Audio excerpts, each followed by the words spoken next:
Anthropology यानी इंसानी सभ्यताओं का अभ्यास, कि वो अभ्यास जिसमें ये सीखा जाता है, ये पढ़ा जाता है कि कौन सी इंसानी सभ्यताएं कहाँ उत्पन्न हुई, कैसे पैदा हुई, आपस में इन्होंने क्या कर्मकांड बनाए हैं, क्या विचार थे इनके, क्या इनके तरीके थे, इनके तौर तरीके क्या थे, इन्होंने किस प्रकार के शहर बनाए, किस प्रकार के गांव बनाए, इनका विज्ञान क्या था, इनका ज्ञान क्या था, इनकी प्रथाएं क्या थी, इनके धर्म थे या नहीं थे।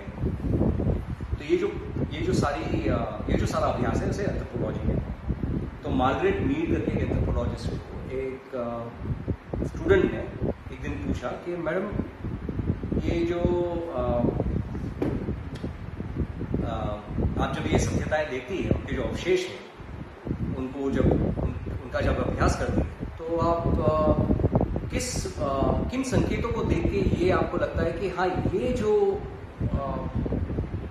जो एक समाज था वो बहुत ही आधुनिक था, कि ये जो समाज था वो बहुत ही एडवांस था, या किन संकेतों को देख के तय करती है।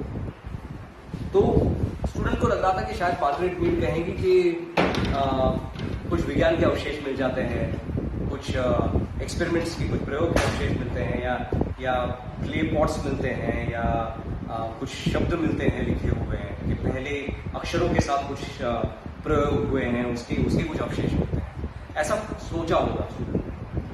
जबकि मार्गरेट मीड ने कहा कि जो फीमर बोन है, जो हड्डी है यहाँ की, वो हड्डी अगर पूरी तरह से हील हो गई, ये टूट गई हो, उसके बाद वो ठीक हो गई हड्डी, किसी ऐसा स्केलेटन मिले जिसमें पता चले कि ये हड्डी टूटी थी और फिर ठीक हो गई, ये संकेत है एक आधुनिक समाज का।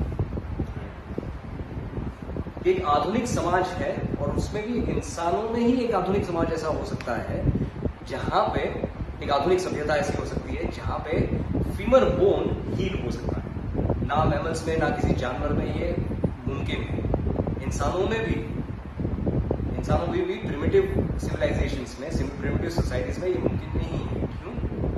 क्योंकि जो फीमर बोन को हील होने का कॉस्ट है वो बहुत बड़ा है।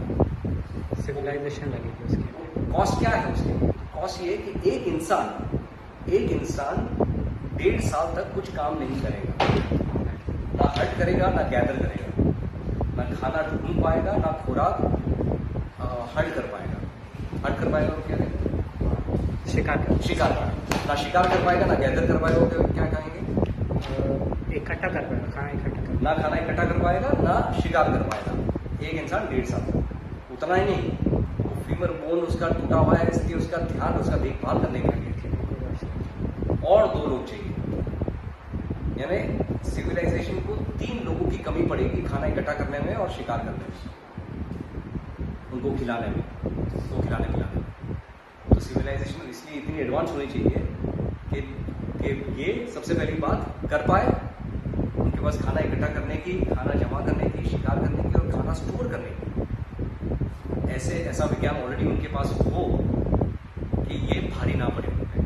दूसरी बात, उनमें वो करुणा हो, सिस्टमिक करुणा की बात कर रहे थे कि करुणा इंडिविजुअल लेवल पे तो हर जानवर में देखने मिलेगी, आपको इंसान में भी देखने मिलेगी और हर जानवर में देखने मिलेगी। और सिस्टमिक एम्पैथी, ये करुणा पॉलिसी जब बन जाती है, वो एक एडवांस सिविलाइजेशन का मार्कर है, वो एक आधुनिक सभ्यता का प्रमाण है। Actually, I have seen a documentary. देखा था और मैं श्योर नहीं हूँ, but there was some wild cat, maybe saber tooth और jaguar or someone on that like. So उनको उसके जो अवशेष मिले, उसमें उसका फीमर खराब था और उसके बाद भी ये गिवन था कि मतलब जो उसके कार्बन डेटिंग की, इसके खराब होने के बाद काफी हील नहीं हो पाया, लेकिन काफी टाइम तक ये जिंदा रहा। सो इट मस्ट बी, मतलब कि और कोई केस नहीं है कि उसको बाकी लोगों ने, बाकी जितने भी कैट थे, जो उनका पैक था या जो भी ग्रुप था, उसने उनको खाना दिया है, उसको खिलाया, उसका ध्यान रखा है। He would have been eating. ऐसा हो सकता है कि आपको यही संकेत बहुत सारे जानवरों में मिले, ये हो सकता है, पर ये बार बार होना, ये लगातार होना, सिस्टमैटिक होना, सिस्टमेटिकली होना, ये ही सिविलाइजेशन की एस्पिरेशन है। हम चाहते क्या है, समाज का एस्पिरेशन क्या है? समाज का एस्पिरेशन ये है कि इसको सिस्टम बना दिया जाए। इसके लिए किसी को ये सोचना ना पड़ेगा कि क्या मेरे साथ ये होगा कि नहीं। ये समाज का एस्पिरेशन, सिस्टमिक एम्पैथी, और ऐसा ही समाज बनाया जा रहा है पिछले 2000 साल से, धीरे धीरे बन रहा है। एरो तो डेफिनेटली, मतलब वेक्टर उसका डेफिनेटली इसी डायरेक्शन है। अब वो आई थिंक बात कर सकते हैं, मतलब मेरे लिए जो इम्पोर्टेंट क्वेश्चन है कि रेट ऑफ चेंज कितना है, क्या वो बढ़ सकता है, क्या वो कम है, या अपनी कैपेसिटी से कम काम कर रहा है, मतलब डबल डेरिवेटिव ही काउंट कर सकते हैं, क्योंकि डेरिवेटिव तो डेफिनेटली एक ही डायरेक्शन में।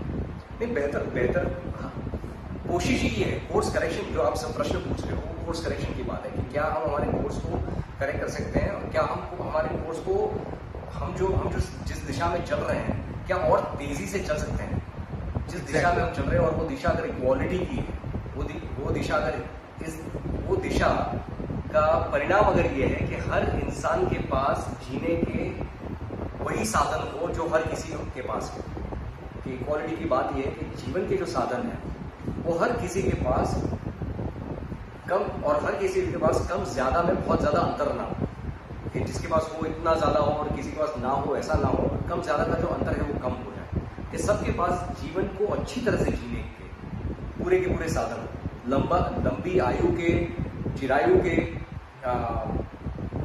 प्रेम के, करुणा के, विचार के, अपने विचार को प्रकट करने के पूरे साधन हर किसी के पास उपलब्ध हो। यही तो समाज का, आपने कहा जैसे कि वही उनका वेक्टर है, समाज का वेक्टर तो वही है। तो क्या हम इस एस्पिरेशन की और तेजी से बढ़ सकते हैं, तो और हमें रोक क्या रहा है? तो ईओ विल्सन ने इस बारे में बहुत अच्छी तरह से एक बात कही है कि हमें क्या रोक रहा है। हमें सबसे ज्यादा रोक रहा है कि हमारे जो इमोशंस हैं, हमारी जो भावनाएं हैं, वो स्टोन एज में बनी हुई है।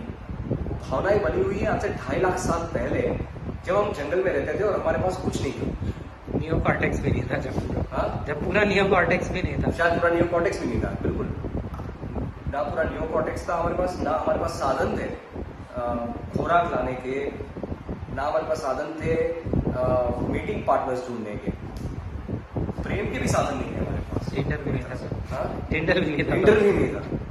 तो तब और पूरी इंसान की प्रजाति 7000 लोगों की शायद पृथ्वी पे, तब उस स्केर्सिटी में हमारी भावनाएं उत्पन्न हुई है।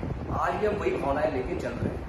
तो ईओ विल्सन का जो वैज्ञानिक है, उनका कहना ये है कि we have stone age emotions, industrial age institutions, हमारी जो इंस्टीट्यूशंस हमने बनाई है, जो शहर बनाए हैं हमने, जो सिस्टम्स बनाई है सारी की सारी, कि हम शिप जहां पे रुक सकती है, पोर्ट के बाजू में रहते हैं। तो बॉम्बे से लेके न्यूयॉर्क से लेके आप कोई भी बड़े शहर देख लो, पोर्ट सिटीज है, सी के ट्रेड रूट्स पे बने हुए शहर हैं। कि हमारी जो इंस्टीट्यूशंस हैं, हमने जो साधन बनाए हैं, बड़े जो साधन बनाए हैं हमने, वो इंडस्ट्रियल एज के जो साधन नहीं, संस्थाएं हमने जो बनाई हैं, वो संस्थाओं की जो प्रथाएं हैं वो आज से 200 साल पुरानी है, या 300 साल पुरानी है, या 150 साल पुरानी है। और आज जो हमारे पास साधन है, हमारे पास उपलब्ध, वो फ्यूचर के, वो स्पेस एज के हैं। हमारे पास जो विज्ञान है, हमारी जो संभावनाएं हैं, हमारी जो आशाएं हैं, हमारी जो इच्छाएं हैं, वो स्पेस एज की है। तो ये सबसे बड़ा प्रॉब्लम है हमारे सामने, कि हमारे पास साधन तो है, पर हमारी संस्थाएं 200-300 साल पुरानी है, और हमारी भावनाएं 2 से 2.5 लाख साल पुरानी है। तो इन तीनों को कैसे मिलाया जाए, कैसे भावनाओं को एडुकेट किया जाए, कैसे भावनाओं को एनलाइटन किया जाए, कैसे संस्थाओं को बदला जाए, ताकि जो साधन हमारे पास आज उपलब्ध है, उन साधनों का पूरी तरह से हम इस्तेमाल कर सकें। वो समाज बनाने के लिए जिस समाज की हम कल्पना करते हैं। ये जो आपसे बात